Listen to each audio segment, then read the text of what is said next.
అట్లనే వాళ్ళ financial data ఇవన్నీ ప్రజల ముందు పెట్టండి. ఓకే, దూద్ కా దూద్ పానీ కా పానీ, ఎవరి నిజ స్వరూపం ఏందో ప్రజలకు తెలవాలి.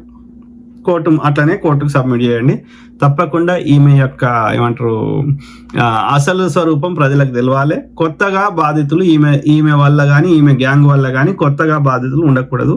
నేరరహిత భారతదేశము, నేరరహిత తెలుగు రాష్ట్రాలు ఉండాలి, మనం నిర్మించుకునే ప్రయత్నం చేద్దాం. కాబట్టి సో ఇక మార్పులు అనేది చేసుకునే ప్రయత్నం చేద్దాం.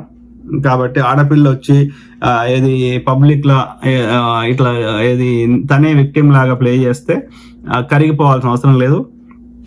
ఏ కులమైనా, ఏ మతమైనా, ఏ జెండర్ అయినా, ప్రతి కులంలా, ప్రతి మతంలా, ప్రతి జాతిలా, ప్రతి మగవాళ్ళలా, పురుషులలో, స్త్రీలలో మంచి వాళ్ళు ఉంటారు, స్వార్థపరులు ఉంటారు, చెడ్డ వాళ్ళు ఉంటారు.